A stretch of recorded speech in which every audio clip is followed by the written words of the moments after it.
ಸೋಮವಾರದ ದಿನದಂದೇ ಶಿವನನ್ನು ಏಕೆ ಪೂಜಿಸಬೇಕು? ಇದರ ಪ್ರಯೋಜನವೇನು?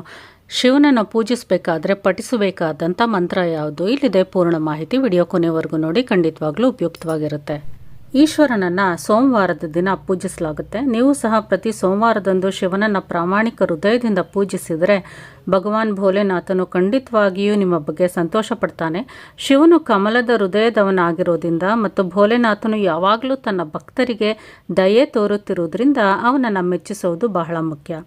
ನಾವು ಭೋಲೆನಾಥನಿಗೆ ಪ್ರತಿ ಸೋಮವಾರ ಪ್ರಾಮಾಣಿಕ ಹೃದಯದಿಂದ ಒಂದು ಲೋಟ ನೀರನ್ನು ಅರ್ಪಿಸಿದರೂ ಸಾಕು, ಅವನು ಸಂತೋಷಗೊಳ್ಳುವುದು ಖಚಿತ. ಇನ್ನು ಭೋಲೆನಾಥನನ್ನು ಪೂಜಿಸುವ ವಿಧಾನವೇನು, ಯಾವ ಮಂತ್ರಗಳನ್ನು ಪಠಿಸಬೇಕು ಅನ್ನೋದನ್ನು ನೋಡೋಣ.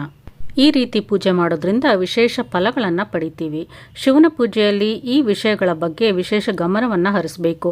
ಎಕ್ಕದ ಹೂವು, ಬಿಲ್ವಪತ್ರೆ, ಗಾಂಜಾ ಮುಂತಾದ ಪ್ರಮುಖ ವಸ್ತುಗಳನ್ನು ಯಾವುದೇ ದೇವತೆಗೆ ಅರ್ಪಿಸದೆ ಭಗವಾನ್ ಶಿವನಿಗೆ ಅರ್ಪಿಸಬೇಕು. ಇದೇ ರೀತಿ ಶಿವನ ಪೂಜೆಯಲ್ಲಿ ಈ ವಸ್ತುಗಳನ್ನು ಬಳಸೋದ್ರಿಂದ ವಿಶೇಷ ಫಲವನ್ನು ಪಡೆದುಕೊಳ್ತೀವಿ. ಶಿವನಿಗೆ ಅರಿಶಿನ ಮತ್ತು ಕುಂಕುಮವನ್ನು ಅರ್ಪಿಸಬಾರದು. ಈ ರೀತಿ ಮಾಡೋದ್ರಿಂದ ನಿಮ್ಮ ಆಸೆಗಳೆಲ್ಲ ಈಡೇರುತ್ತೆ. ಶಿವನ ಪೂಜೆಯಲ್ಲಿ ಶಿವನಿಗೆ ಅಭಿಷೇಕವನ್ನು ಇವುಗಳಿಂದ ಮಾಡಬೇಕು: ನೀರು, ಹಾಲು, ಮೊಸರು, ಜೇನುತುಪ್ಪ, ತುಪ್ಪ, ಸಕ್ಕರೆ, ಸುಗಂಧ ದ್ರವ್ಯ, ಶ್ರೀಗಂಧ, ಕೇಸರಿ, ಗಾಂಜಾ ಇವುಗಳಿಂದ ಅಭಿಷೇಕವನ್ನು ಮಾಡಬೇಕು. ಈ ಎಲ್ಲ ವಸ್ತುಗಳನ್ನು ಒಟ್ಟಿಗೆ ಬೆರೆಸಿ ಶಿವನಿಗೆ ಅಭಿಷೇಕವನ್ನು ಮಾಡಬಹುದು.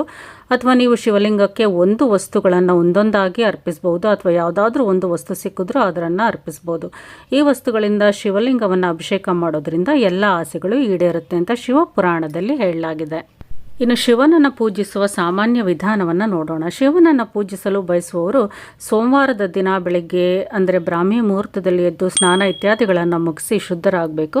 ಇದರ ನಂತರ ಮನೆಯ ದೇವಾಲಯದಲ್ಲಿ ಅಂದರೆ ಪೂಜಾ ಕೋಣೆಯಲ್ಲಿ ಅಥವಾ ಶಿವನ ದೇವಸ್ಥಾನಕ್ಕೆ ಹೋಗಿ ಶಿವನೊಂದಿಗೆ ಪಾರ್ವತಿ, ನಂದಿ ದೇವಿಗೆ ಗಂಗಾ ನೀರು ಅಥವಾ ಪವಿತ್ರ ನೀರನ್ನು ಅರ್ಪಿಸಬೇಕು.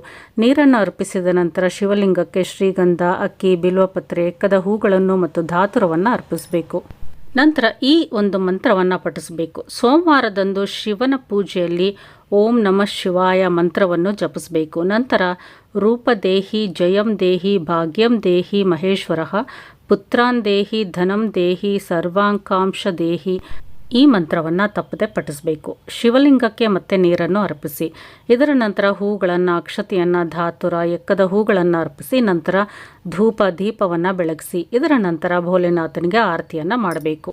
ಆರತಿಯನ್ನು ಮಾಡಿದ ನಂತರ ಕರ್ಪೂರ ಗೌರಂ ಕರುಣಾವತಾರಂ ಸಂಸಾರ ಸಾರಂ ಭುಜಗೇಂದ್ರಹಾರಂ ಸದಾ ವಸಂತಂ ಹೃದಯಾವಿಂದೇ ಭವಂ ಭವಾನಿ ಸಹಿತಂ ನಮಾಮಿ ಈ ಮಂತ್ರವನ್ನು 5 ಬಾರಿ ಪಠಿಸಬೇಕು. ಕೊನೆಯದಾಗಿ ನಿಮ್ಮ ಎಲ್ಲ ತೊಂದರೆಗಳನ್ನು ತೆಗೆದುಹಾಕಿ ಮತ್ತು ಸಂತೋಷ, ಸಮೃದ್ಧಿ, ಆಶೀರ್ವಾದವನ್ನು ನೀಡುವಂತೆ ಭಗವಾನ್ ಶಿವನನ್ನು ಪ್ರಾರ್ಥಿಸಬೇಕು. ಶಿವನನ್ನು ಪ್ರಾಮಾಣಿಕ ಹೃದಯದಿಂದ ಪೂಜಿಸಿ ಜೀವನದಲ್ಲಿ ಬರುವ ಎಲ್ಲ ತೊಂದರೆಗಳನ್ನು ಅವನು ತೆಗೆದುಹಾಕ್ತಾನೆ. ಜ್ಯೋತಿಷ್ಯದ ಪ್ರಕಾರ ನೀವು ಪ್ರತಿ ಸೋಮವಾರ ಭೋಲೆನಾಥನನ್ನು ತಪ್ಪದೇ ಪೂಜಿಸ್ತಾ ಇದ್ದರೆ ಸೋಮವಾರ ಉತ್ತರ ದಿಕ್ಕನ್ನು ಎದುರಿಸಿ ಶಿವನನ್ನು ಪೂಜಿಸಿ ಅಥವಾ ಅವನನ್ನು ಧ್ಯಾನಿಸಿ. ನಂತರ ಪ್ರತಿ ಸೋಮವಾರ ಶಿವನ ಪಂಚಾಕ್ಷರಿ ಮಂತ್ರವಾದ ಓಂ ನಮಃ ಶಿವಾಯ ಮಂತ್ರವನ್ನು ಜಪಿಸಿ. ನೀವು ಈ ಮಂತ್ರವನ್ನು 21, 51 ಅಥವಾ 108 ಬಾರಿ ಜಪಿಸಬಹುದು. ಇದರಿಂದ ಶಿವನಿಗೆ ಸಂತೋಷವಾಗುತ್ತೆ. ಪ್ರತಿ ಸೋಮವಾರ ನೀವು ದೇವರಿಗೆ ನೀರು ಅರ್ಪಿಸಲು ಹೋದಾಗ ನಂತರ ಹಾಲಿನಲ್ಲಿ ದಾಲ್ಚಿನ್ನಿಯನ್ನು ಬೆರೆಸಿ ಮತ್ತು ಶಿವಲಿಂಗಕ್ಕೆ ಅಭಿಷೇಕ ಮಾಡಿ. ಇದು ನಿಮ್ಮ ಮಾನಸಿಕ ಒತ್ತಡವನ್ನು ಕಡಿಮೆ ಮಾಡುತ್ತೆ ಮತ್ತು ನಿಮ್ಮ ಕೆಲಸದಲ್ಲಿ ನೀವು ಯಶಸ್ಸನ್ನು ಪಡೆಯುತ್ತೀರಾ. ನಿಮ್ಮಲ್ಲಿ ವಿಶ್ವಾಸ ಏನಾದರೂ ಕುಗ್ಗಿದ್ರೆ ಸೋಮವಾರದ ದಿನ ಶುದ್ಧ ಮನಸ್ಸಿನಿಂದ ಉತ್ತರ ದಿಕ್ಕಿಗೆ ಮುಖ ಮಾಡಿ ಶಿವರಕ್ಷಾ ಸ್ತೋತ್ರವನ್ನು ಓದಿದ್ರೆ ಇದು ನಿಮ್ಮಲ್ಲಿ ವಿಶ್ವಾಸವನ್ನು ತರುತ್ತೆ. ಸೋಮವಾರದ ದಿನ ಚಂದ್ರಶೇಖರ ಸ್ತೋತ್ರವನ್ನು ಪಠಿಸೋದ್ರಿಂದ ನಿಮ್ಮ ಜಾತಕದಲ್ಲಿ ಚಂದ್ರನ ಸ್ಥಾನವೂ ಉತ್ತಮವಾಗಿರುತ್ತೆ. ಈ ವಿಡಿಯೋ ಇಷ್ಟ ಆಗಿದ್ರೆ ಲೈಕ್ ಮಾಡಿ, ಶೇರ್ ಮಾಡಿ, ಕಮೆಂಟ್ ಮಾಡಿ. ಎಲ್ಲರಿಗೂ ನಮಸ್ಕಾರ.